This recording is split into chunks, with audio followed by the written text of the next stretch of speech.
Hey everybody, soybean farmer. It's been an exhausting week, 7 days, 8 days really. The whole aggravation started 8 days ago. Today's Friday, and last Thursday was touch it, break it, or touch it and find it broken day.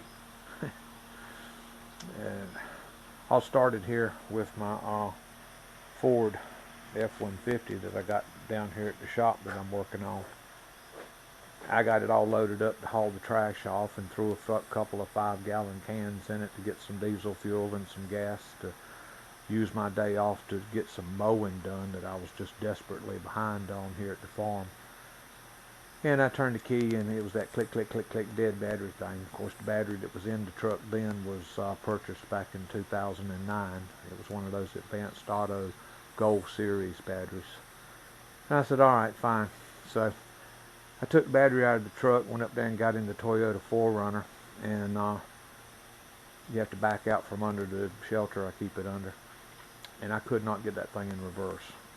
Well, that had been going on for about a month and a half. It was getting difficult to get it into reverse. It was like you were grinding gears, like the clutch was not fully disengaging or something, but it just didn't make sense because the truck pulled good going down the highway, like it had a good clutch in it. So I said, the heck with this, I got to get where I'm going. I turned the truck off, put it in reverse, mashed clutch, cranked it, and went and got me a battery. Came back, put the battery in the Ford, took off, hauled trash off, got my fuel, come home, looked at the push mower and said, I'm going to take the push mower out there and do the trim up work first, and that'll eliminate the guesswork of how far in to get with riding mower, and then I can just ride the mower and smoke a cigar. Well, you got to pull the string on that thing about 3 times to crank it. It's one of these stupid carburetor systems with a little pump bubble. Doesn't have a choke. They took that away from us. And I pulled it the first time, and I pulled it the second time, and I ended up with the string out of the mower out in my hand. It broke. That was fun. I sat down and fixed it. Took it all apart, went down to the local lawnmower repair place and bought a piece of string and put it back in there. But it was just aggravating, stuff like that. And I decided to quit driving the 4Runner. The plan on that is I've talked to 2 mechanic buddies, and both of them agree with me. Since that vehicle is 32 years old and it's got 454,000 miles on it, both of them did a little diagnosis on it and said the synchronizer, there's a synchronizer for the 2 different rails, the forward rail and the reverse rail, and you cannot get it in reverse with the motor running. That synchronizer is just completely and totally wore out, and the synchronizers on the forward gears are worn to the point that it's very, very difficult to get it in first gear. And once you get the truck moving, you can play the trucker game of matching the engine speed with transmission rotation speed, and you can shift gears on it. But I'm not going to drive it anymore like that. So I went to driving my Ford F-150 this week, back and forth to work, down to the cigar shop. And let's see, I think I said today's Friday night really. And yesterday, Thursday, we got our closest brush with Hurricane Dorian. Praise God, that storm was turned and it stayed off our coast, the coast of North Carolina. And the worst we had around here at home was about 35, 39 mile an hour wind, but a lot of rain. Yesterday morning, Thursday morning, in my F-150, I left the house about 10 a.m. I was supposed to be at work by 11:45. Stay till the shop closed at 8 p.m. And I made up my mind it was going to be okay. I drive about 33 miles due south of home, and that's still far enough away from the coast that everything's going to be fine. God's going to look after me. It'll be all right. And I'm happy, and I'm in a pretty good mood, and I'm riding down the road. And let me get a flashlight so I can show you this. In a minute, I'm going to show you my new tool that came today. I'm all excited about. But anyhow, like I said, I'm happy. I'm riding all down the road, and all of a sudden, that windshield wiper right over there, passenger side, it stopped dead up the middle of the screen. This one kept going, and of course it hit it, and I turned them off. It was raining, I needed them. And I pulled over the side of the road, and I grabbed that one by hand, and it just flopped back down out of the way, and I rode the rest of the way to work with just a driver's side windshield wiper. And that was interesting. I laughed about it, but I got there. Some people may have seen this and how this works, but down in here you got a motor, and it's like a rotational cam action device that pushes these two rods back and forth that rotate like that on this spline drive spindle. Same thing on the other side. Well, with the wiper arm on that spindle, it causes the wiper arm to act like that. Anyhow, I said I got to fix this, because Thursday, down where I was at, we had a tornado set down real close to us. It got real spooky, and the manager in charge of the shift decided to close the store at about 5 p.m. Tornadoes were popping up around here in eastern North Carolina, and the rain was like tropical rain, like you get Vietnam. Friends of mine that served over there. I did not serve over there, but friends of mine that did and told me about it. They said that Forrest Gump movie was pretty accurate. You know, it rained every which way over there. But it was that kind of heavy rain, and I was trying to drive home with one windshield wiper, and it was God that got me home. You couldn't hardly see. But anyhow, I'm out here tonight fixing this, and I have never tore into this. You get this piece off so you can get down in here to all of that. And YouTube, wonderful thing. Watched a YouTube video about how to get the wipers off, because they were strange, and went back and watched another YouTube video to actually determine the fact that that poor guy, he took the hood off of the vehicle to get clearance to get this piece, called cowling, out from under there. I felt sorry for him. He must not have had God helping him. All I needed was about a 1/2 inch clearance to get this cowling out from behind that hood. So what God showed me how to do was take these two bolts here on the firewall, and they're about 2 inches long, and we ran them out about 1.5 inches. That let me pull the hood forward about 1.5 inches and slide that piece out and get down in there and see what's going on. It's a plastic bushing that control arm snaps onto. Well, I snapped it back on there, and I felt it snap when it went on, but it's plastic bushing, and this is a 1982 truck. And I'm not putting all this back together thinking it's fixed when that thing done fell off one time.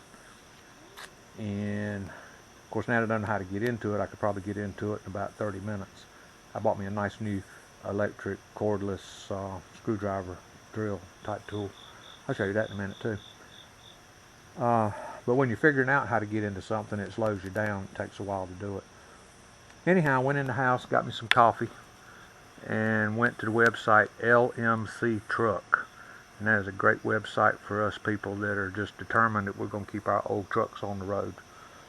And they've got that bushing. It's like $7 for the set. You get the one that goes here and the one that goes there. And these two big Torx right here actually let you take this piece out. You drop it down, unsnap the bushing, and bring this out through here, and then replace your bushing, and then put it all back together. So anyhow, I ordered those parts. It's been so long since I'd ordered something off of LMC. They had, I don't know, somehow my password was all hosed up, so you do that. You have to say, I forgot my password. You have to click on, I forgot my password. I detest that. But anyhow, I clicked on it, and they sent me a temporary, and I got back in and got it all done, got that ordered. Got me some coffee, come back down here. But I'm in a situation where this is my vehicle, so I'm going to go ahead and put it all back together. Rod seems to want to stay on there. I've been over here and stuck a hand in here, shook on it some. It's staying on there now. I felt it snap when I took these, I call them channel locks, duckbill pliers, and got down in there and squeezed it back together.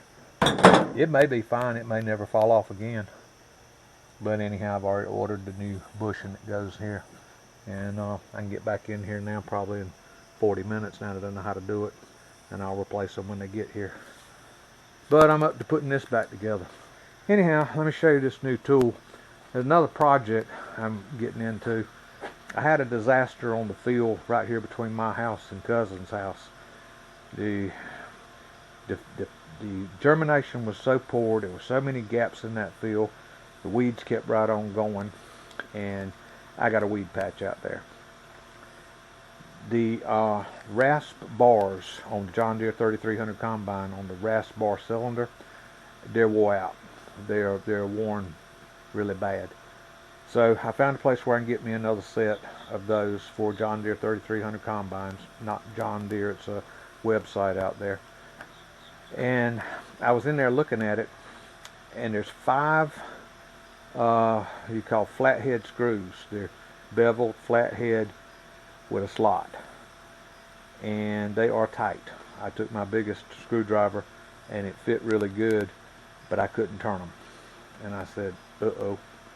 So I remembered one of these tools from my motorcycle racing days back in my teenage years, and what this neat tool is here, and I ordered it. This is an impact screwdriver. I've got it set right now for L, which is left, lefty loosey, righty tighty. That's something somebody older than me a long time ago taught me to remember which way to go. But you take this and you change the bits like that. Now that's the largest bit that came with the set, and it just happens to fit those screws perfectly. I mean, good, tight, snug fit. But you take that, get that lined up on that screw head, get a good firm grip and press on it, and then take a good size hammer and you hit that. Give it a really good solid hit, and the force of that hit drives a mechanism through here that causes this thing, the way it's set right now, to turn slightly in a reverse motion from that impact. This is how we used to split Honda engines, and they used Phillips head screws, and it's how we used to put them back together. Had a tool like this. So anyhow, I found that and I ordered it, and it came yesterday, and I'm excited to have it. So now I can get those old rasp bars off and put the new ones on.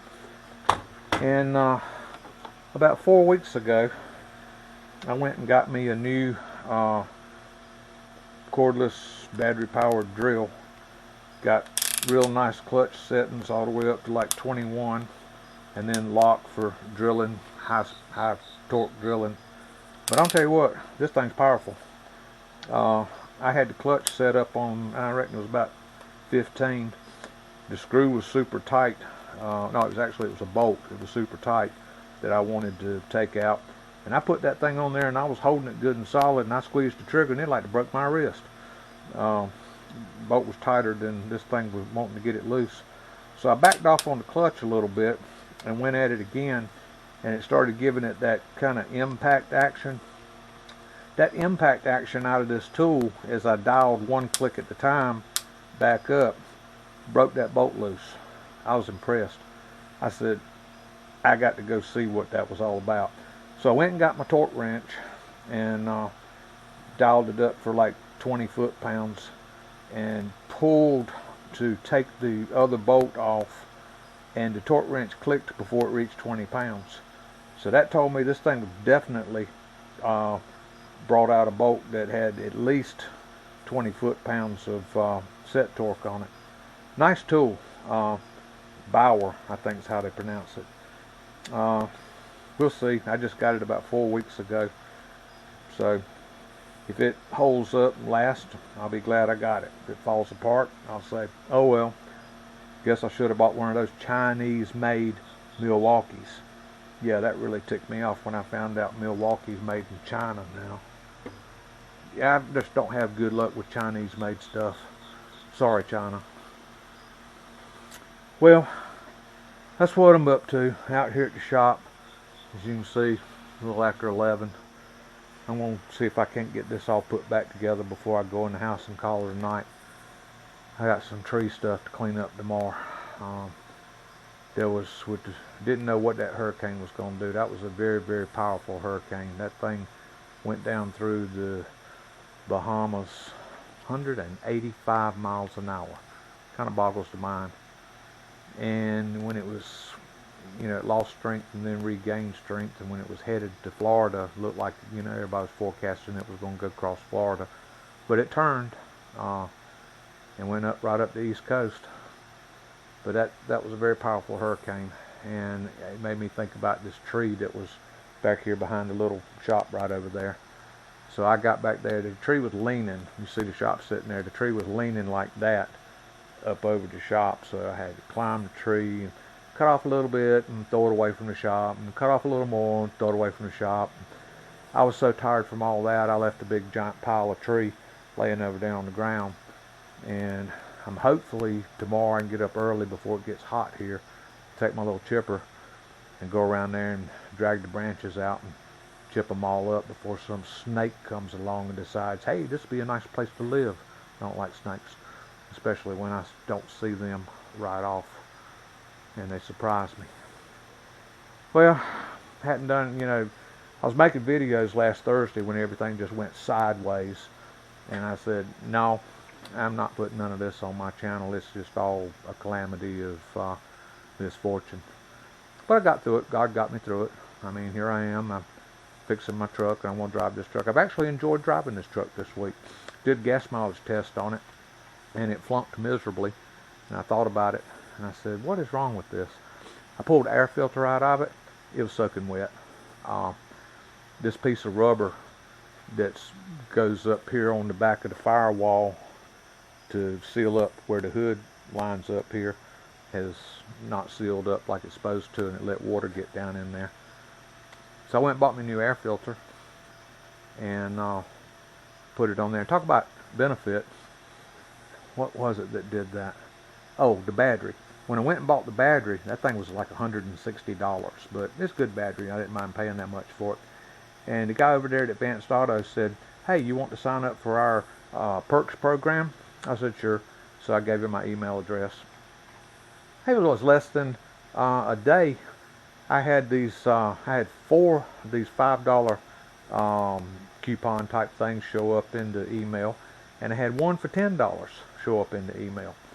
So when I went and bought these new windshield wiper blades, they had a deal, buy one get one free. These are just the packages. I haven't thrown them away yet. The new blade thing looks like, well, that's the arm, but that's the new blade part right there. It was buy one get one free, and those things were about $19 each. And I used that $10 coupon and paid like $9 for 2 of these. And I did that last Monday because I knew I was going to be driving the truck, and the ones that were on there were wore slam out. And then to get the air filter, I made it 2 separate purchases. The air filter was like $7.98, and I used one of the $5 coupons, and after tax and everything was done, I only owed them $3.17 or something like that for air filter to go on this. I know y'all not going to believe this, but I've said it before. Getting a dry paper cartridge air filter back on this truck, and I'm, open highway, 33 miles to work. Automatic transmission with overdrive, so it's like a 4-speed. Brings the RPM way down. Truck got me 22 miles to the gallon. Now that's driving like an old man. Well, I am an old man, 62. No racing, just driving easy, but 22 miles to the gallon. And it rides good, and it's automatic, and it's got power steering. I do enjoy that little Toyota though, so I'll be glad when I find a transmission and get that fixed. That one gets 26 miles to the gallon, and I can drive it any way I want to. Well, that's about all I got to say, and about half of you probably done quit watching by now. I ramble on a bit. Crop's looking great. The fields back there looking wonderful. They're not wrapped up with weeds. If I look out this way, I'm glad it's dark and you can't see nothing. That's a major embarrassment. But with the new rasp bars in the combine, I'll crawl through it and get the beans out of it. And it'll be better next year. Everybody, thanks for watching. Bye, y'all.